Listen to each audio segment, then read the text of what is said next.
আল্লাহর হাবিব বলেন, ইযা সাররাতকা হাসানাতুকা ওয়া সাআতকা সাইয়্যাতুকা ফাআনতা মুমিন।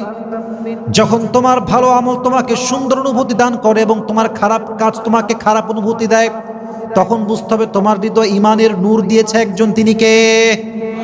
আর যখন সব দূর হয়ে যায়, খারাপ কাজে ভালো লাগে, ভালো কাজে কোনো ফিলিংস নাই, কোনো অনুভূতিই নাই, তখন বুঝতে হবে হৃদয়ে কোনো ঈমান নাই। অতএব যেই মেয়ে বেপরদায় চলে বাট মনে কোনো অশান্তি নাই, কোনো খারাপ লাগাই নাই, বুঝতে হবে সে নামে মুসলমান হতে পারে বাট সে কাজে মুসলমান নয়। ঠিক কিনা বলেন যুবক ভাইরা? নাম্বার 1, তার মনে কোনো ঈমানের নূর থাকবে না, শান্তি থাকবে না। 2, যেই মেয়ে বেপরদায় চলে, হিজাববিহীন চলে, ওয়াল্লাহি আল্লাহর সিস্টেম হিসেবে সে কখনো একজন চরিত্রবান যুবক পাবে না। ঠিক কিনা বলেন যুবক ভাইরা? কেন পাবে না? কোরআনে আল্লাহ তাআলা বলেছেন, আল খাবিসাতু লিল খাবিসিনা ওয়াল খাবিসুনা লিল খাবিসাত ওয়াত তাইয়িবাতু লিত তাইয়িবিনা ওয়াত তাইয়িবুনা লিত তাইয়িবাত। যে ব্যক্তি চরিত্রবান হবে তাকে চরিত্রবান দিনদার জীবন সঙ্গী দিবে একজন, তিনি কে? আর যে চরিত্রহীন হবে, যার চরিত্র কোনো ঠিক নাই, তাকে চরিত্রহীন জীবন সঙ্গী দিবে কে? Good character people, they will have good character people. Bad character people, they will have bad character people. তুমি এক ঘাটে পানি খাবা, তোমার বউ 10 ঘাটে পানি খেয়ে তোমাকে বিয়ে করবে। ঠিক কিনা বলেন যুবক ভাইরা? যে যেমন তার বউ তেমন, যে যেমন তার স্বামী তেমন। দিস ইজ দ্য রুলস, এটাই নিয়ম, এটাই সিস্টেম। তো যেই মেয়েটা আজকে বেপরদায় চলছে, একজন যুবক অলওয়েজ মাথায় রাখবেন, যুবকরা প্রেম করার সময় পর্দা দেখে না, বোরকা দেখে না, হিজাব দেখে না, কিচ্ছু দেখে না। মেয়ে হলেই চলে, একটু সুন্দরী হলেই চলে। বাট হ্যাঁ, যখন বিয়ের টাইম আসবে যুবকের কাছে, প্রেম করুক বেপর্দার সঙ্গে, not a big deal. But বিয়ের সময় প্রত্যেকটা যুবক দিনদার চরিত্রবান মেয়ে ছাড়া কিন্তু বিয়ে করতে চায় না। ঠিক কিনা বলেন যুবক ভাইরা? অতএব পর্দাহীন নারী একজন দিনদার চরিত্রবান যুবককে ডিজার্ভ করে না, সে পাবেও না। এটাই হচ্ছে আল্লাহ তাআলার নিয়ম। অতএব ভালো জীবন সঙ্গী পেতে চাইলে পর্দার দরকার যুবক ভাইরা, আছে না নাই? So number 2 is they will not get the religious life partner. Please try to understand, I'm talking about religious life partner. I'm not talking about handsome life partner. আপনার হাজবেন্ড সুদর্শন হতে পারে, দেখতে স্মার্ট হতে পারে, বাট যদি আপনি চরিত্রহীন হন, আপনার স্বামীও কিন্তু বেশিরভাগ ক্ষেত্রে চরিত্রহীন হবে যুবক ভাইরা। ঠিক কিনা বলে? অতএব 2 নাম্বার শাস্তি, সে দুনিয়াতে কখনো ভালো জীবন সঙ্গী পাবে না। অতএব ভালো দিনদার চরিত্রবান মানুষ পেতে চাইলে পর্দার সঙ্গে দরকার যুবক ভাইরা, আছে না নাই? আল্লাহ বোঝার তৌফিক দান করুন। আমার সকলে মন খুলে পড়ছে আমিন। 3 নাম্বার, যেই মেয়ে বেপর্দায় চলে তার সঙ্গে আল্লাহ কোন রহমত থাকে না। যেই মেয়ে পর্দা করে, হিজাব পরে, নিকাব পরে, বোরকা পরে, তাদের উপরে রহমত থাকে এক সত্তার, তিনি কে? আল্লাহ নিজেই বোরকাওয়ালি মেয়ের জন্য, পর্দাশীল নারীর জন্য, তার প্রোটেকশনের জন্য রহমতের ফেরেশতা নিযুক্ত করে দেয়। সুবহানাল্লাহ পড়বেন না আপনারা? পর্দাশীল মেয়ে যখন রাস্তা দিয়ে হাঁটে, বোরকা পরে, নিকাব পরে, হিজাব পরে, নিজেকে ঢেকে আবৃত রেখে কভার করে সে যখন রাস্তা দিয়ে হেঁটে যায়, তার উপর দিয়ে ফেরেশতা রহমতের ডানা বিছায় দেয়, রহমতের ছায়া বিছিয়ে দেয়। সুবহানাল্লাহ পড়বেন না আপনারা? এই জন্য দেখবেন যারা বেপর্দায় চলে এদের সঙ্গে কোনো রহমত থাকে না। ফলে দেখবেন যত রেপ হয়, কথা কি বোঝা যায় যুবক ভাইরা? আমার কথা বোঝা যায়? যত রেপ হয়, যত ধর্ষণ হয়, যত মেয়ে রাস্তাঘাটে লাঞ্ছিত হয়, যত মেয়ে রাস্তাঘাটে ইফটিজিং এর শিকার হয়, তার 99% হচ্ছে বেপর্দা মেয়েরা হয়। ঠিক কিনা বলে? বেপর্দা মেয়ের উপরে আল্লাহর কোনো রহমত থাকে না। আহা আহা, এর চেয়ে বড় আযাব কি হতে পারে যে আল্লাহর রহমত আমার থেকে দূর হয়ে গিয়েছে। নাউজুবিল্লাহ। আল্লাহ আমাদের প্রত্যেকটা মা বোনকে হেদায়েত দান করুক। আমরা সকলেই পড়ছি আমিন। 4 নাম্বার, এটা বলতে গেলে আমাকে একটা হাদিস বলতে হবে।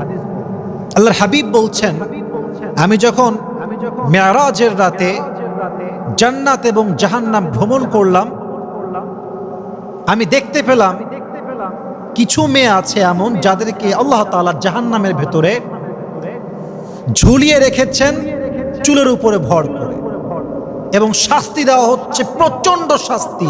তাদের চুল বেঁধে ঝুলিয়ে রাখা হয়েছে। আবার আল্লাহর হাবিব বললেন, হে ফাতেমা, আমি এমন কিছু মেয়ে দেখলাম যেই মেয়েগুলোকে স্বীয় স্তনে ভর দিয়ে ঝুলিয়ে রাখা হয়েছে, অর্থাৎ দেহের প্রত্যেকটা পার্টের ভর তার স্তনে ঝুলিয়ে দেওয়া হয়েছে এবং তাকে টাঙিয়ে রাখা হয়েছে। এবার ফাতেমা বললেন, ইয়া রাসূলুল্লাহ, ইয়া হাবিবাল্লাহ, তারা কারা? নবীজি বললেন, প্রথম যাদেরকে চুলে ঝুলিয়ে আটকানো হয়েছে, ঝুলিয়ে রাখা হয়েছে, তারা হচ্ছে সেই মেয়ে যা রাস্তাঘাটে বেপরদায় চলত, তার চুল দেখিয়ে চলত। এদেরকে আল্লাহ তাআলা কিয়ামতের কঠিন দিনে জাহান্নামে চুলের উপরে দড়ি দিয়ে বেঁধে ঝুলিয়ে রাখবে। নাউজুবিল্লাহ পড়বেন না আপনারা সবাই। দ্বিতীয় হচ্ছে সেই মেয়ে যারা বিবাহিত ছিল বাট বিয়ের পরে পরকিয়া করেছে, তাদেরকে আল্লাহ তাআলা শাস্তি হিসেবে তাদের স্তনে সমস্ত দেহের ভর দিয়ে আল্লাহ ঝুলিয়ে রাখবে। নাউজুবিল্লাহ পড়বেন না আপনারা সবাই। এর চেয়ে বড় শাস্তি একজন বেপরদা নারীর জন্য আর কি হতে পারে? প্লিজ প্রিয় বোনেরা আমার, try to realise you are going absolutely wrong. আপনি ভুল যাচ্ছেন। You are distracted from the reality, from the truth. আপনি সত্যের পথ ভুলে গিয়েছেন, আপনি হাকিকত, রিয়েলিটি, বাস্তবতা ভুলে গিয়েছেন। আল্লাহ হেদায়েত দান করুন, সকলেই পড়ি আমিন। 5 নাম্বার, যে মেয়ে বেপরদায় চলে, হিজাববিহীন চলে, নিকাববিহীন চলে, আল্লাহর হাবিব সাল্লাল্লাহু আলাইহি ওয়াসাল্লাম নিজে তাদেরকে অভিশাপ দিয়েছেন। নাউজুবিল্লাহ পড়বেন না আপনারা সবাই। নবীজি বলেছেন, কিয়ামতের পূর্বে এমন কিছু মেয়ে বের হবে যেই মেয়েরা বোরকা পরবে, কাপড় পরবে, পোশাক পরবে, বাট তাদেরকে দেখলে মনে হবে উলঙ্গ হেঁটে বেড়াচ্ছে। এমন পোশাক, এমন ড্রেস, বডি তো থাকবে ঢাকা বাট মনে হবে উলঙ্গ। এই নমুনা বাংলাদেশে আজ না নাই? দেখবেন বোরকা পরে আছে, এতটা টাইট, এতটা ফিটিং, দেহের প্রত্যেকটা প্রাইভেট বডির ভাঁজ, প্রত্যেকটা অঙ্গ প্রত্যঙ্গের ভাঁজ বোঝা যায় যুবক ভাইরা, ঠিক কিনা বলেন? আল্লাহর হাবিব বলেছেন, এদেরকে আমি অভিশাপ দিলাম, তোমরাও অভিশাপ দাও। আচ্ছা বলেন তো প্রিয় ভাইরা, যার উপরে প্রিয় নবীজির অভিশাপ আছে,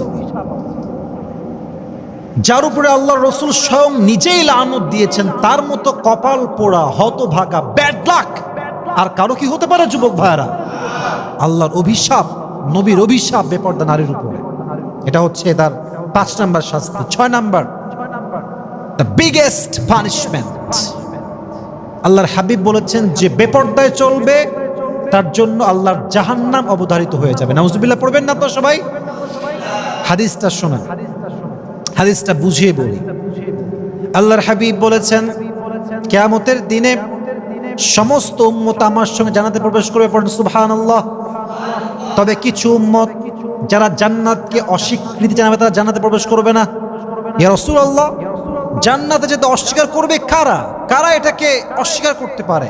নবীজি বললেন পয়েন্ট, যে আমার সুন্নত মানবে সে আমার হাত ধরে জান্নাতে প্রবেশ করবে।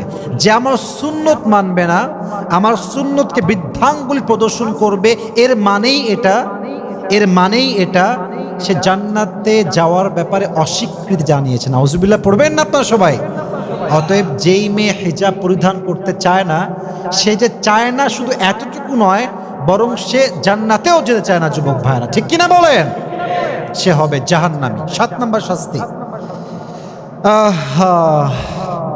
একজন বেপরদা মেয়ে কখনো আদর্শবান সন্তান জন্ম দিতে পারে না। I repeat again with 100% guarantee. একজন বেপরদা নারী কখনো আদর্শবান সন্তান জন্ম দিতে পারে না।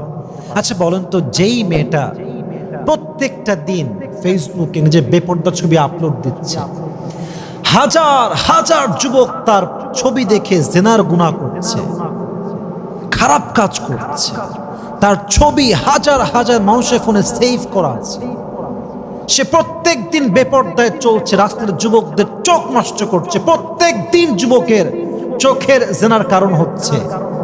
এই মায়ের গর্ভ থেকে ইসমাইলের মতো সন্তান কি কখনো আশা করা যায় যুবক ভাইয়েরা? সে পারবেই না। সে একজন আদর্শবান সন্তানের জননী হতে পারবে না। অতএব সন্তান যদি আদর্শবান বানাতে চান, নিজেকে হিজাবে নিয়ে আসেন, নিজেকে বোরকায় নিয়ে আসেন। আপনার অন্যায়, আপনার জুলুম, আপনার গুনাহ আপনার সন্তানের লাইফ এফেক্ট ফেলবে। আপনি আপনার সন্তান গর্বে রেখে বেপরদায় চলবেন, সিনেমা দেখবেন, গান শুনবেন, আপনার সন্তান হবে চরিত্রহীন, দিনদারবিহীন সন্তান। ঠিক কিনা বলেন যুবক ভাই? সে দিনদার হবে না। আল্লাহ আমাদের প্রত্যেকটা বোনকে বোঝার তৌফিক দান করুক। আমরা সকলেই পড়ি আমিন।